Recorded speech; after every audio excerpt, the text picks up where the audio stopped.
Coronavirus, une fin de Ramadan assombrie par le virus, l'Europe poursuit son retour à la normale. Les musulmans célèbrent dimanche la fin du Ramadan, une fête encadrée dans de nombreux pays par de sévères restrictions, pour éviter un rebond de la pandémie de coronavirus, pendant que l'Europe poursuit de son côté un prudent retour à la normale. Au Pakistan, faisant fi des consignes de distanciation physique, les musulmans se sont rués en masse sur les marchés pour faire leurs achats avant l'Aïd el-Fitr, l'une des plus importantes fêtes du calendrier musulman, qui marque la fin du mois de jeûne du Ramadan. Pendant plus de 2 mois, mes enfants ont été confinés à la maison, raconte à l'affiche Rajahan, une mère de famille, sur un marché animé de Rawalpindi. Cette fête est pour les enfants, et s'ils ne peuvent pas la célébrer avec de nouveaux vêtements, il ne sert à rien de travailler si dur toute l'année. En Indonésie, le plus grand pays musulman du monde, la grande migration annuelle de la fin du Ramadan a commencé malgré l'interdiction officielle de voyager, beaucoup se tournant vers des transporteurs clandestins et utilisant de fausses attestations pour rejoindre leurs proches avant la fête. C'est une période critique, s'est inquiété Doni Monardo, principal responsable de la lutte contre le Covid-19 en Indonésie. Je crains que les gens qui vont dans d'autres régions ne reviennent infectés et que tous nos efforts soient réduits à néant. Plusieurs pays comme l'Égypte, l'Irak, la Turquie ou la Syrie ont interdit les prières collectives par crainte d'une propagation du coronavirus. L'Arabie saoudite, qui abrite les lieux les plus saints de l'islam, a instauré un couvre-feu total de 5 jours depuis samedi.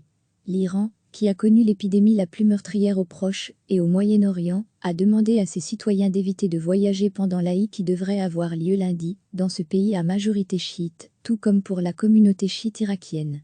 En France, 5e pays au monde en nombre de morts, 28 289, l'Aïd el-Fitr arrive alors que le gouvernement a autorisé, depuis samedi, la reprise des cérémonies religieuses. Mais les autorités musulmanes du pays ont appelé à la prudence et ont demandé aux fidèles de ne pas se rendre dans les mosquées pour la prière de dimanche matin. Retour de la messe, les catholiques français ont célébré samedi leur première messe. À l'église Saint-Jean-Baptiste de Neuilly-sur-Seine près de Paris, Eliane Somme, venue avec ses 3 filles assister à l'office, louait ses retrouvailles dans la maison du Père. Ça nous a manqué. L'Europe, où plus de 2 millions de cas se sont déclarés et plus de 173 000 personnes sont mortes, poursuit son lent retour à la normale, multipliant les précautions par crainte d'une résurgence.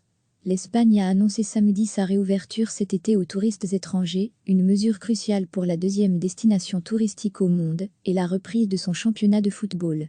Le plus dur est passé, a assuré le chef du gouvernement espagnol Pedro Sánchez, nous avons surmonté la grande vague de la pandémie qui a fait plus de 28 000 morts dans le pays.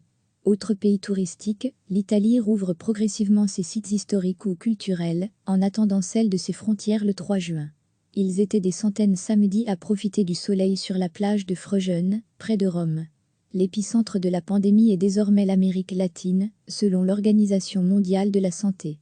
Et tout particulièrement le Brésil. Le virus y a contaminé au moins 347 000 personnes, 2e chiffre le plus élevé au monde derrière les États-Unis, et a fait plus de 22 000 morts, selon le dernier bilan publié samedi. Tension au Brésil, la crise sanitaire est aggravée, au Brésil, par une grande confusion politique due aux tensions entre la majorité des gouverneurs de provinces favorables à de strictes mesures de confinement et le président d'extrême droite Jair Bolsonaro, qui affirme que ces mesures nuiront à l'économie du pays et qui minimise la gravité de la maladie. Avec des chiffres sans doute très sous-évalués, la pandémie a officiellement touché plus de 5,26 millions de personnes dans le monde. Elle a fait au moins 339 758 morts depuis son apparition en décembre en Chine, d'après un bilan établi par l'AF à partir de sources officielles samedi à 19h GMT.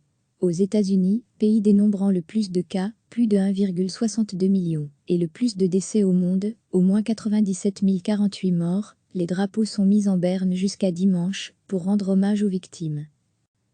Malgré ces bilans élevés, les 50 États américains ont entamé un déconfinement partiel et progressif. Et pour souligner son désir de voir les choses revenir à la normale le plus vite possible, le président Donald Trump est allé jouer au golf samedi, pour la première fois depuis le 8 mars, dans son club de Virginie, près de Washington.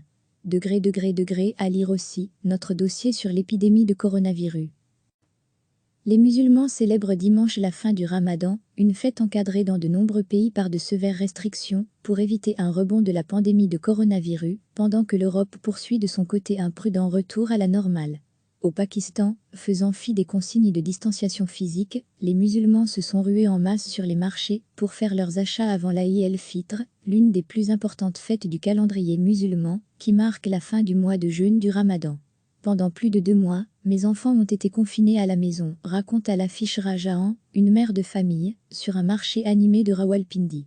Cette fête est pour les enfants, et s'ils ne peuvent pas la célébrer avec de nouveaux vêtements, il ne sert à rien de travailler si dur toute l'année.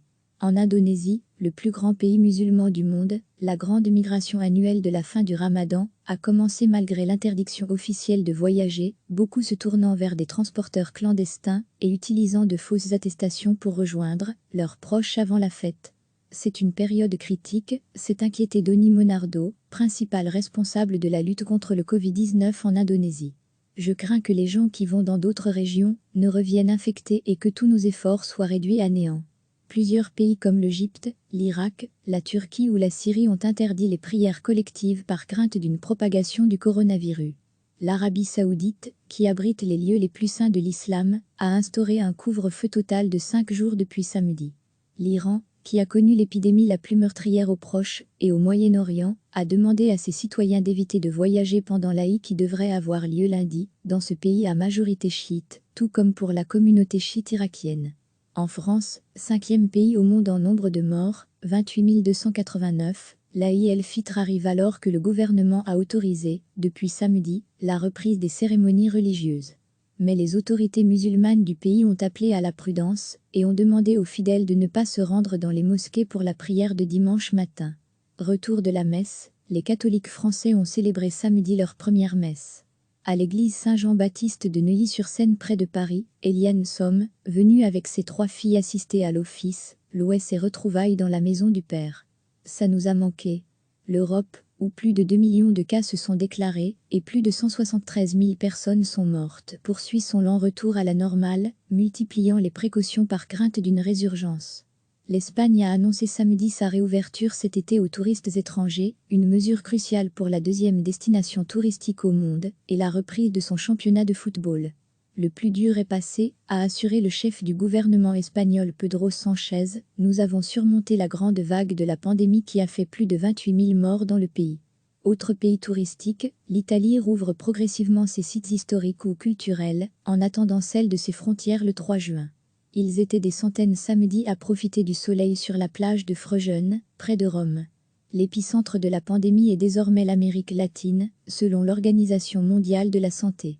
Et tout particulièrement le Brésil, le virus y a contaminé au moins 347 000 personnes, 2e chiffre le plus élevé au monde derrière les États-Unis, et a fait plus de 22 000 morts, selon le dernier bilan publié samedi.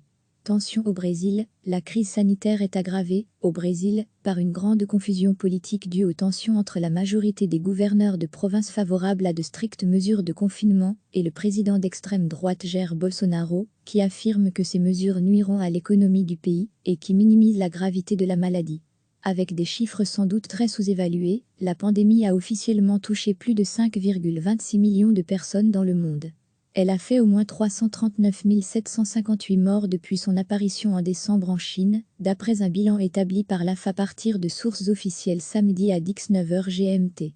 Aux États-Unis, pays dénombrant le plus de cas, plus de 1,62 million, et le plus de décès au monde, au moins 97 048 morts, les drapeaux sont mis en berne jusqu'à dimanche, pour rendre hommage aux victimes. Malgré ces bilans élevés, les 50 États américains ont entamé un déconfinement partiel et progressif. Et pour souligner son désir de voir les choses revenir à la normale le plus vite possible, le président Donald Trump est allé jouer au golf samedi, pour la première fois depuis le 8 mars, dans son club de Virginie, près de Washington. À lire aussi, notre dossier sur l'épidémie de coronavirus. Cliquez sur s'abonner pour recevoir les dernières nouvelles.